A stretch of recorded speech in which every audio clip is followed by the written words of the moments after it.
नमस्कार। अर्थ मैटर्स के एक और ख़ास प्रोग्राम में आप सबका स्वागत करता हूं। मैं हूं माइक पांडे।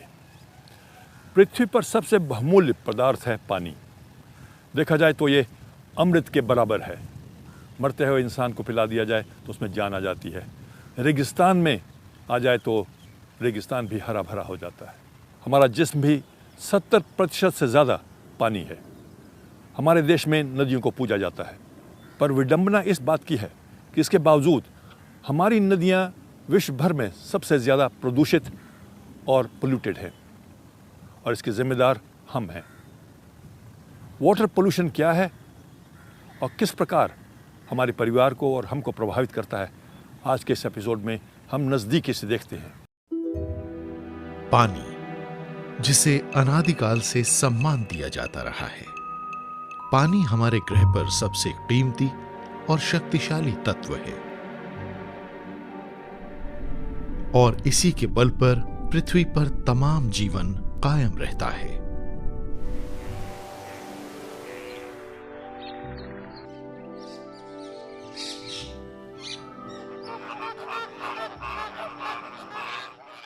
हमारी पृथ्वी एक जलीय ग्रह है।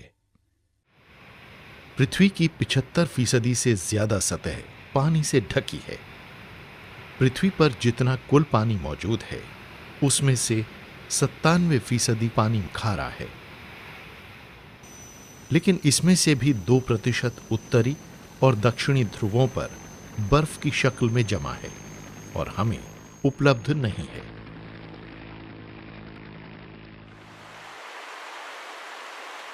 अब बचा 1%।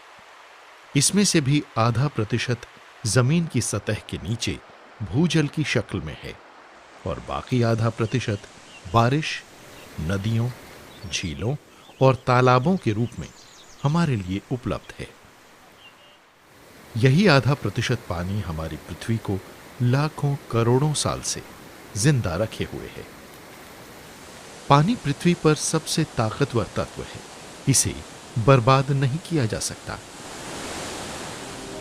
सूर्य की किरणों से गर्म होकर ये जल कणों में बदलकर बादलों का रूप धारण कर लेता है, और फिर जब ये बादल ठंडे होते हैं तो वर्षा की शक्ल में पृथ्वी पर लौट आते हैं। ये प्रकृति का अनूठा जलीय चक्र है जो लाखों साल पुराना है। ये चक्र हमारे ग्रह पर साफ और शुद्ध पानी की लगातार आपूर्ति बनाए रखता है। ये पृथ्वी पर मौजूद पानी को कायम रखते हुए पृथ्वी को जीवंत बनाए रखता है। लेकिन पिछले 40 साल के दौरान इस सब में बदलाव आया है। विकास की तेज रफ्तार, अंधाधुंध प्रगति और पूरी दुनिया में हुई व्यापक खेती ने पृथ्वी के ताजे पानी के स्रोतों और भंडारों को बहुत बुरी तरह प्रभावित किया है, जिससे न सिर्फ प्रकृति का चक्र प्रभावित हुआ है, बल्कि अरबों लोगों की जिंदगी भी संकट में पड़ गई है। आज दुनिया के 1.5 अरब से ज्यादा लोगों की पहुंच पीने के साफ सुरक्षित पानी तक नहीं है। सन 2025 तक ये संख्या बढ़कर 2.5 अरब तक हो जाएगी।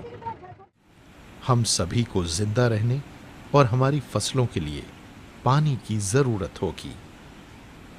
लेकिन अनुमानों से पता चलता है कि हर साल करीब 1 अरब लीटर मानव मलमूत्र, कचरा, औद्योगिक अपशिष्ट और खेतों से बहने वाला रासायनिक अपशिष्ट, जिसमें कीटनाशक और औद्योगिक कचरे में निकलने वाली भारी धातुएं होती हैं, वो सीधे ही हमारी नदियों में गिर जाती हैं। इससे न सिर्फ हमारी जल प्रणालियां प्रदूषित होती हैं, बल्कि ये हमारी आहार श्रृंखला में दाखिल होकर 1 अरब से ज्यादा लोगों, बच्चों और महिलाओं की सेहत और जिंदगी के लिए भी खतरा पैदा करती हैं। अनुमानों के अनुसार भारत में हर साल जल जनित बीमारियों से 25 लाख से भी ज्यादा बच्चे काल के गाल में समा जाते हैं। साफ पानी तक पहुंच न होने के अलावा ठीक से सफाई न होना भी इस समस्या की प्रमुख वजह है।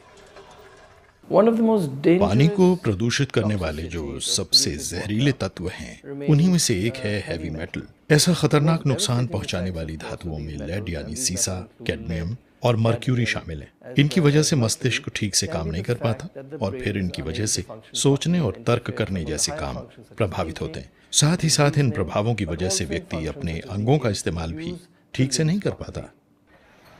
गंगा हमारी पवित्रतम नदियों से भी पवित्र है। ये लाखों करोड़ों लोगों और किसानों की जीवन रेखा है। इसे असंख्य लोग जीवनदायिनी, एक मां का दर्जा देते हैं। कभी इसका पानी एकदम साफ और शुद्ध हुआ करता था, लेकिन अब इसे दुनिया की सबसे प्रदूषित नदियों में शुमार किया जाता है। इस प्रदूषण का करीब 80% हिस्सा हमारे घरों से आता है। बिना शोधित किया हुआ मानव मलमूत्र और सीवेज रोजाना हमारी नदियों में डाल दिया जाता है। इतना ही नहीं, फैक्ट्रियों से निकलने वाले अपशिष्ट पदार्थ और खेतों से निकलने वाला कीटनाशक और रासायनिक द्रव्यों से लबरेज पानी इन नदियों में गिरता है। चमड़ा रंगने वाली फैक्ट्रियों से कैंसर पैदा करने वाले अपशिष्ट पदार्थ भी इनमें समा जाते हैं। स्वास्थ्य एजेंसियों और डॉक्टरों को चिंता है कि पानी में लेड, मर्क्यूरी, कैडमियम जैसी भारी धातुओं की अधिक मात्रा और पैथोजेंस की मौजूदगी इंसानों की सेहत के लिए बेहद खतरनाक है। विशेषज्ञों ने यमुना और गंगा के पानी को मानव द्वारा इस्तेमाल के अयोग्य बताया है। उनका तो यह भी कहना है कि ये तो खेती के लायक भी नहीं है। प्रयोगशाला में हुए परीक्षणों के नतीजे चौंकाने वाले हैं। पीने योग्य पानी में कॉलीफॉर्म बैक्टीरिया का स्वीकार्य स्तर प्रति 100 मिलीग्राम में 50 एमपीएन से कम होना चाहिए। ये कपड़े धोने और नहाने के लिए 500 एमपीएम से कम और खेती के लिए 1000 एमपीएन से कम होना चाहिए। हरिद्वार में गंगा में कॉलीफॉर्म का स्तर 5500 एमपीएन प्रति 100 मिलीलीटर से ज्यादा है, यानी पीने के पानी वाले 50 एमपीएन के स्तर से तो ये कहीं ज्यादा है। कानपुर में नदी का पानी औद्योगिक अपशिष्ट पदार्थों की भारी तादाद की वजह से जहरीला हो जाता है। इस औद्योगिक कचरे में क्रोमियम भी शामिल होता है, जिसका इस्तेमाल शहर की टैनरीज में भी होता है और जो शहर के सीवेज में भी मौजूद होता है। हमारी लगभग सभी नदियों की स्थिति ऐसी ही है। राजस्थान में चंबल नदी की कहानी भी कोई अलग नहीं है। चंबल नदी यमुना की एक बड़ी सहायक नदी है और इसे भारत की एक ऐसी नदी के तौर पर जाना जाता है जो प्रदूषण से मुक्त है। लेकिन जैसे ही ये राजस्थान में कोटा में दाखिल होती है, ये साफ सुथरी नदी प्रदूषित पानी वाले एक ऐसे तालाब की शक्ल ले लेती है जिसमें खरपतवार और दूसरा ढेर सा कचरा नजर आता है। कोटा शहर के जितने भी गंदे नाले हैं, उन सब का गंदे नाले का पानी तो इस नदी में आकर गिरता ही है। साथ में जो प्लास्टिक है, जो पॉलीथीन वगैरह है, वो भी इसमें आकर गिर रहा है। मैंने चंबल नदी का पानी घाट पे से पानी पिया है और आज स्थिति ये है कि यहाँ नहाने में भी दिल थोड़ा डरता है कि कुछ बीमारी ना हो जाए। जबरदस्त प्रदूषण के अलावा बांधों और बराजों का विकास और निर्माण भी हमारी नदियों का दम घोंट रहा है। जो मछुआरे नदियों के किनारों पर रहते हैं और अपनी रोजी रोटी के लिए नदियों पर निर्भर होते हैं, उन पर इस सब का बहुत ही बुरा असर हो रहा है। पकड़ी जाने वाली मछलियों की तादाद घटती जा रही है और मछलियों का आकार भी घटा है। कम से कम भी तो 100-150 प्रकार की मछली जमुना में रहा करती थी और अब इस टाइम पे ज़्यादा से ज़्यादा 10-5 प्रकार की मछली रह गई है और नहीं सब खत्म हो चुकी है। वो प्रदूषण की वजह से ख़त्म हो गई। तमाम नाले पड़ रहे हैं काले इसमें जमुना में। सीवर खोदते हैं न जमुना में नाला बना देते हैं, सीवर खोदते हैं जमुना में नाला बना देते हैं। घर से कूड़ा ला रहे हैं, उसमें भर के तेजाब भी भर रहे हैं, उसमें फेंक रहे हैं, सब चीज़ फेंक रहे हैं। इससे मच्छी मरती चली जा रही है, ख़त्म होती चली जा रही है। इसका असर मेंढकों, पानी के कछुओं और अनेक जल पक्षियों पर भी पड़ा है। कई प्रजातियां तो विलुप्त हो गई हैं और अन्य अनेक विलुप्त होने वाली हैं। खेतों से निकलने वाले रासायनिक उर्वरक और कीटनाशक हमारी जल प्रणालियों में समा जाते हैं, जिससे खरपतवार और एल्गी बढ़ती है। इससे नदी को ऑक्सीजन की सप्लाई मिलनी बंद हो जाती है, मछलियां मारी जाती हैं और जलीय आहार श्रृंखला के अन्य जीव भी। उद्योग धंधों के लिए यह जरूरी है कि वो अपने यहां एफ्लुएंट ट्रीटमेंट प्लांट यानी गंदे पानी को साफ करने वाले संयंत्र लगाएं, ताकि नदी में इस पानी को छोड़ने से पहले इसे साफ किया जा सके और उसके रासायनिक तत्व दूर हो सके। देश की लगभग सभी नदियां प्रदूषित हैं और वो धीमी रफ्तार से बहने वाले कचरे ढोने वाले नाले बन गई हैं। यमुना भी एक ऐसी ही नदी है। दिल्ली इस नदी के किनारे पर बसी एक राजधानी है। दिल्ली एक विशाल महानगर में तब्दील हो चुकी है। यहाँ की आबादी कई गुना बढ़ गई है, जिससे इस नदी और जमीन दोनों पर ही दबाव बढ़ा है। यमुना कभी एक ताकतवर नदी हुआ करती थी, लेकिन अब ये एक गंदा नाला बन चुकी है। शहर भर में फैले 25 बड़े नालों के जरिए नदी में 450 करोड़ लीटर से ज्यादा सीवेज और अपशिष्ट पदार्थों को रोजाना बहा दिया जाता है।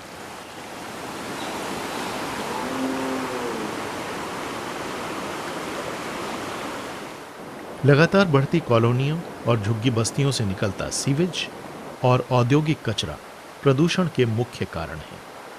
इस वजह से ये देश की सबसे प्रदूषित नदियों में से एक बन गई है।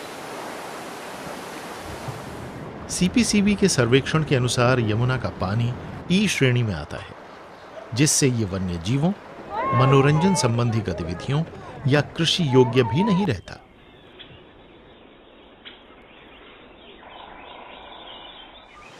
यह माना जाता है कि नदी दिल्ली में दाखिल होने से पहले काफी साफ और प्रदूषण मुक्त रहती है, लेकिन जब ये वजीराबाद पहुंचती है तो इसकी दुर्गति शुरू हो जाती है। वजीराबाद बैराज से ओखला बैराज के बीच इसमें 15 नालों के जरिए गंदा पानी गिरता है, जिससे ये किसी नदी के बजाय किसी खुले सीवर की शक्ल में बदल जाती है। प्रयोगशालाओं में हुए परीक्षणों से यह पता चला है कि इस पानी में भारी धातुओं, घातक रसायनों और कीटनाशकों की मौजूदगी है। दिल्ली में यमुना की कुल लंबाई करीब 22 किलोमीटर है, जो इस नदी का मुश्किल से 2% हिस्सा है, पर 70% से भी ज्यादा प्रदूषण इसी हिस्से में इसमें शामिल हो जाता है। हमें पानी में जो घना फोम नजर आता है वो रासायनिक अपशिष्टों की भारी मात्रा के कारण ही है। नदी के थाले में खास तौर पर गर्मियों में जो खेती होती है वो भी नदी को प्रदूषित करने में अपनी भूमिका निभाती है। यमुना दिल्ली की आबादी के लिए जल आपूर्ति करने वाला मुख्य स्रोत है। दिल्ली के 70% से ज्यादा निवासी इसी पानी को पीते हैं। 25 साल से भी ज्यादा की कोशिशों, कानून बनाए जाने, अनेकों योजनाओं और करोड़ों रुपए खर्च किए जाने के बावजूद यमुना आज भी पहले जितनी ही गंभीर रूप से प्रदूषित है। दिल्ली में 18 से ज्यादा sewage treatment plant, 10 common effluent plant होने और हजारों वासियों को दूसरी जगहों पर बसाए जाने के बावजूद यमुना की सफाई पर कोई खास फर्क नहीं पड़ा है। अगर आप शहर के अंदर मौजूद सीवेज ट्रीटमेंट प्लांट्स पर नजर डालें जो शहर के गंदे पानी को सीधे नदी में पहुंचा देते हैं, तो ये बात आपको बहुत चिंता में डालेगी कि ज्यादातर अपशिष्ट को या तो बिना ट्रीट किए या फिर आधा अधूरा ट्रीट करके बहा दिया जाता है। सीवेज को इस तरह नदी में बहाना एक बहुत बड़ी समस्या है। कहने का मतलब ये है कि नदी को दिल्ली शहर के एक ड्रेनेज सिस्टम के तौर पर इस्तेमाल किया जा रहा है। Drainage system for the city of Delhi. कहते हैं कि नदियों में खुद को साफ करने की क्षमता होती है, पर यमुना के मामले में ये क्षमता लाखों लीटर सीवेज और ढेर से कचरे के आगे मात खा जाती है और इस तरह ये नदी एकदम अनुर्वर और बेहद प्रदूषित हो जाती है।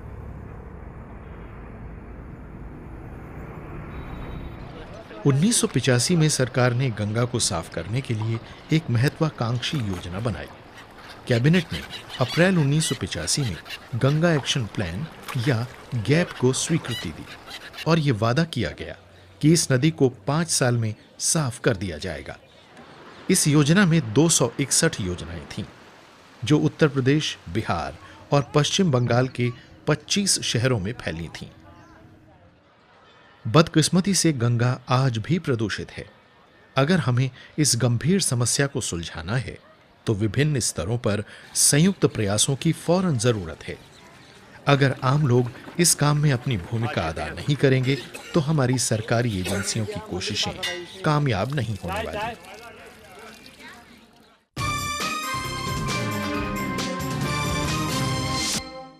गंगा नदी को हम माँ मानते हैं, इसका आदर भी करते हैं, इसको पूजते हैं, लेकिन हमारी सबसे ज़्यादा प्रदूषित नदी आज गंगा है।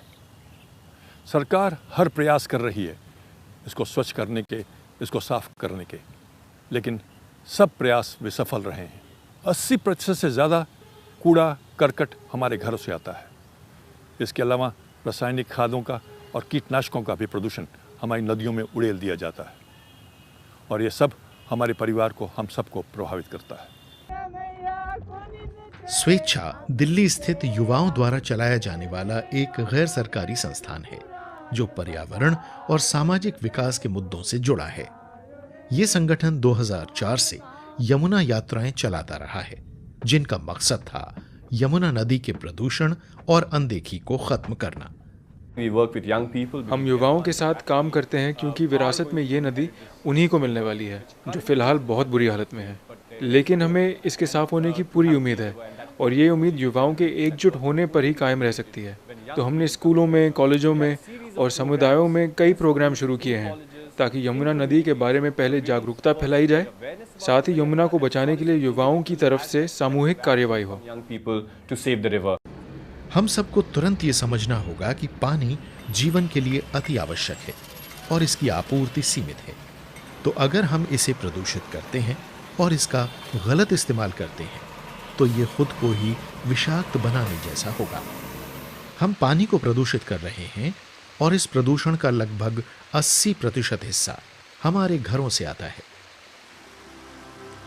हम रोजाना अपनी नदियों में बड़ी मात्रा में जो कचरा फेंकते रहते हैं उसका सामना सरकार अकेले नहीं कर सकती। इस बात की फौरी जरूरत है कि कानूनों और जुर्मानों को फौरन सख्ती से लागू किया जाए और हमारी नदियों के किनारों पर जो फैक्ट्रियां अपना कामकाज कर रही हैं उन्हें तुरंत दूसरी जगह बसाया जाए। नदी के किनारों पर खेती की इजाजत नहीं होनी चाहिए क्योंकि कीटनाशकों और रासायनिक उर्वरकों की बड़ी तादाद बहकर हमारी नदियों में और फिर हमारी जल प्रणालियों में पहुंच जाती है। नदियों के किनारे बने मंदिरों के लिए ये आवश्यक होना चाहिए कि वो ऐसे विशेष क्षेत्र बनाएं जहां अस्थियों और फूल मालाओं को पूरे सम्मान के साथ विसर्जित किया जाए। स्थानीय समुदायों और नागरिकों को सामूहिक रूप से ये प्रयास करना चाहिए कि वो डिटर्जेंट, रासायनिक पेंट और घरेलू कचरे को नदी में न डालें। इनमें रसायन, हेयर डाई, इस्तेमाल किए गए मोटर व्हीकल के तेल और टॉयलेट क्लीनर जैसे हाइड्रोक्लोरिक एसिड होते हैं। ये नदी की पर्यावरण प्रणाली के लिए घातक होते हैं। जहां तक संभव हो उपलब्ध पानी को रिसाइकिल और दोबारा इस्तेमाल करने के बारे में सोचें। हमारे नहाने और कपड़े धोने से जो पानी निकलता है उसका इस्तेमाल टॉयलेट को फ्लश करने और बाग की सिंचाई जैसी गतिविधियों के लिए किया जा सकता है, जिससे ताजे पानी का इस्तेमाल घटेगा।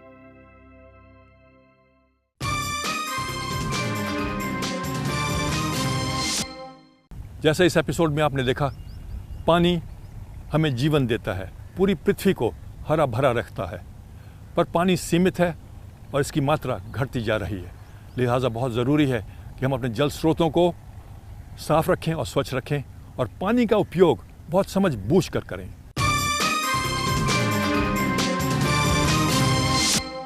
और अब समय आ गया है साप्ताहिक क्विज का। हमारे पिछले हफ्ते का सवाल था, इस जीव को पहचानिए, आइडेंटिफाई दिस क्रीचर। और इसका सही जवाब है क्वाला भालू।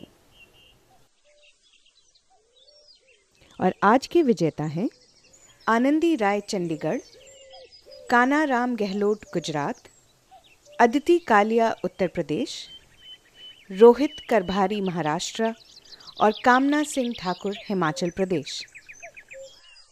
पहले 5 विजेताओं को मिलेगा अर्थ मैटर्स की तरफ से एक टी शर्ट और सर्टिफिकेट और 10 विजेताओं को अर्थ मैटर्स के friends of the earth certificate. और इस हफ्ते के स्पेशल सर्टिफिकेट विनर्स हैं शालिनी शर्मा दिल्ली, SK एजाज आंध्र प्रदेश, नविता कर्णजालकर गोवा, प्रभा के मोदक चेन्नई, जानकी पांड्या गुजरात, डॉली भाटिया महाराष्ट्र, प्रशांत बेरा कर्नाटका, जयफुल नाथ असम, अंकित अग्रवाल छत्तीसगढ़ और R पवन कुमार झारखंड। और इस हफ्ते का सवाल है, ये बाघ क्या कर रहा है, इसके व्यवहार को पहचानिए। What is this tiger doing? Identify this behavior. अपने जवाब एक हफ्ते के अंदर हमें इस पते पर लिख भेजिए। हमारा पता है Earth Matters, PO bag number 3, Greater Kailash 2, नई दिल्ली 110048। और हमारा ईमेल आईडी है dd.earthmatters@gmail.com। हमारा आज का एपिसोड यहीं ख़त्म होता है। आशा करते हैं आपको पसंद आया होगा।